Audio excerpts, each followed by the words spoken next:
El rastro de tu sangre en la nieve, Gabriel García Márquez.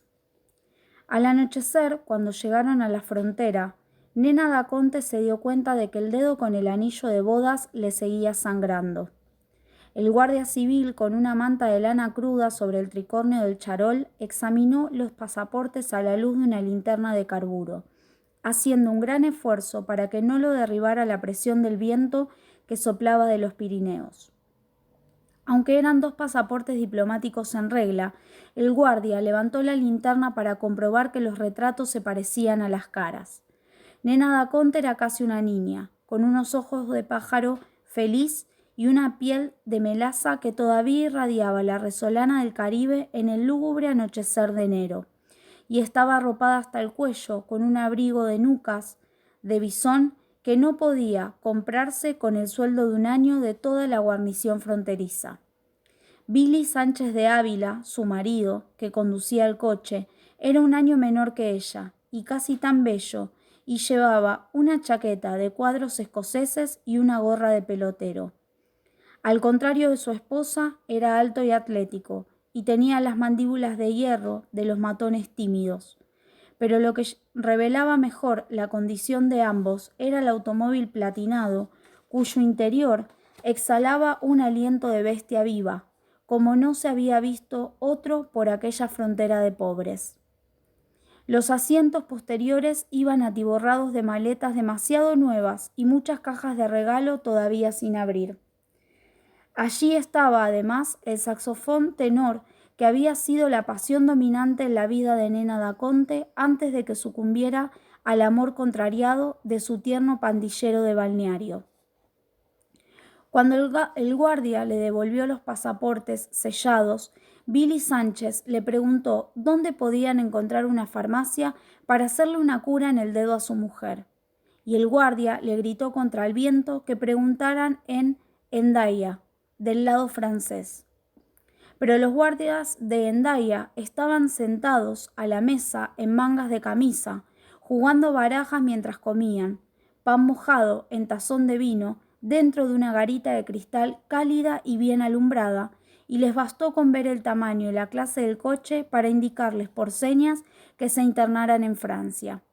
Billy Sánchez no hizo sonar varias veces la bocina, pero los guardias no entendieron que los llamaban, sino que uno de ellos abrió el cristal y les gritó con más rabia que el viento: «Merde, allez vous en».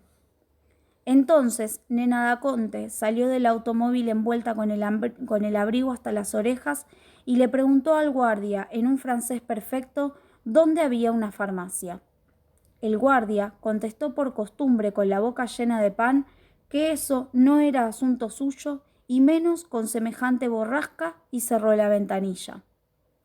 Pero luego se fijó con atención en la muchacha que se chupaba el dedo herido, envuelto en el destello de los bisones naturales, y debió confundirla con una aparición mágica en aquella noche de espantos, porque al instante cambió de humor. Explicó que la ciudad más cercana era Biarritz, pero que en pleno invierno y con aquel viento de lobos, tal vez no hubiera una farmacia abierta hasta Bayona, un poco más adelante. ¿Es algo grave?, preguntó.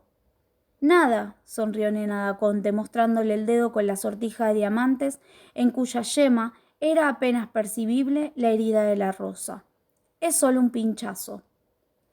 Antes de Bayona volvió a nevar. No eran más de las 7, pero encontraron las calles desiertas y las casas cerradas por la furia de la borrasca. Y al cabo de muchas vueltas sin encontrar una farmacia, decidieron seguir adelante. Billy Sánchez se alegró con la decisión. Tenía una pasión insaciable por los automóviles raros y un papá con demasiados sentimientos de culpa y recursos de sobra para complacerlo.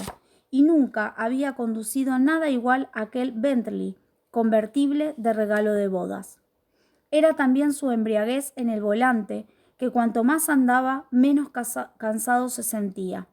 Estaba dispuesto a llegar esa noche a Burdeos, donde tenían reservada la suite nupcial del Hotel Splendid, y no habría vientos contrarios ni bastante nieve en el cielo para impedirlo. Nena Daconte, en cambio, estaba agotada, sobre todo por el último tramo de la carretera desde Madrid, que era una cornisa de cabras azotadas por el granizo. Así que después de Bayona, se enrolló un pañuelo en el anular, apretándolo bien, para detener la sangre que siguió fluyendo y se durmió a fondo. Billy Sánchez no lo advirtió sino al borde de la medianoche. Después de que acabó de nevar y el viento se paró pronto entre los pinos y el cielo de las landas se llenó de estrellas glaciales. Había pasado frente a las luces dormidas de Burdeos, pero solo se detuvo para llenar el tanque en una estación de la carretera, pues aún le quedaba ánimos para llegar hasta París sin tomar aliento. Era tan feliz con su juguete grande de 25.000 libras esterlinas que ni siquiera se preguntó si lo sería también la criatura radiante que dormía a su lado con la venda del anular empapada de sangre, y cuyo sueño de adolescente, por primera vez, estaba atravesado por ráfagas de incertidumbre.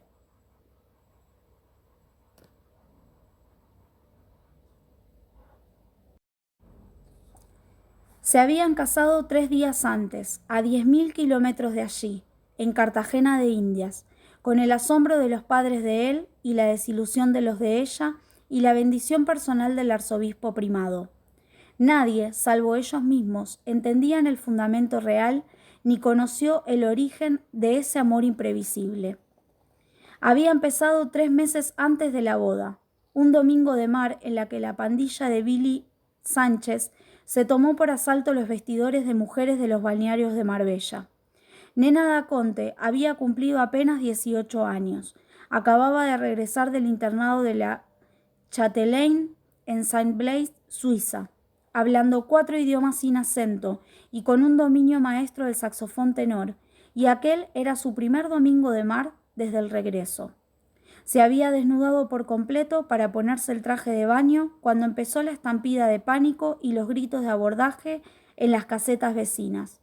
Pero no entendió lo que ocurría hasta que la aldaba de su puerta saltó en astillas y vio parado frente a él al bandolero más hermoso que se podía concebir. Lo único que llevaba puesto era un calzoncillo lineal de falsa piel de leopardo, y tenía el cuerpo apacible y elástico y el color dorado de la gente de mar.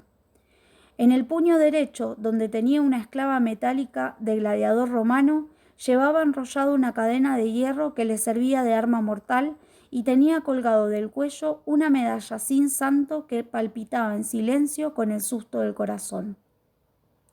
Habían estado juntos en la escuela primaria y habían roto muchas piñatas en las fiestas de cumpleaños, pero ambos pertenecían a la estirpe provinciana que manejaba a su arbitrio el destino de la ciudad desde los tiempos de la colonia, pero habían dejado de verse tantos años que no se reconocieron a primera vista. Nena da Conte permaneció de pie, inmóvil, sin hacer nada para ocultar su desnudez intensa. Billy Sánchez cumplió entonces con su rito pueril, se bajó el calzoncillo de leopardo y le mostró su respetable animal erguido. Ella lo miró de frente y sin asombro. «Los he visto más grandes y más firmes», dijo dominando el terror. «De modo que piensa bien lo que vas a hacer, porque conmigo te tienes que comportar mejor que un negro». En realidad, Nena da Conte no solo era virgen, sino que nunca hasta entonces había visto a un hombre desnudo. Pero el desafío resultó eficaz. Lo único que se le ocurrió a Billy Sánchez fue tirar un puñetazo de rabia contra la pared con la cadena enrollada en la mano y se astilló los huesos. Ella lo llevó en su coche al hospital, lo ayudó a sobrellevar la convalecencia y al fin aprendieron juntos a hacer el amor de la buena manera. Pasaron las tardes difíciles de junio en la terraza interior de la casa donde habían muerto 6 generaciones de próceres de la familia de Nena da Conte. Ella tocando canciones de moda en el saxofón y él con la mano escayolada contemplándolo desde el chinchorro con un estupor sin aliento. La casa tenía numerosas ventanas del cuerpo entero que daban al estanque de podredumbre de la bahía, y era una de las más grandes y antiguas del barrio de La Manga y sin duda la más fea.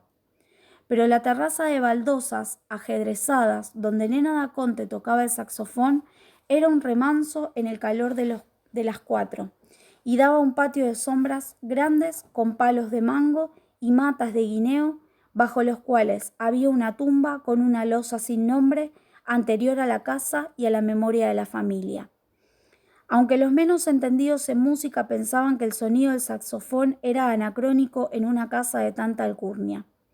«Suena como un buque», había dicho la abuela de Nena da Conte cuando lo oyó por primera vez.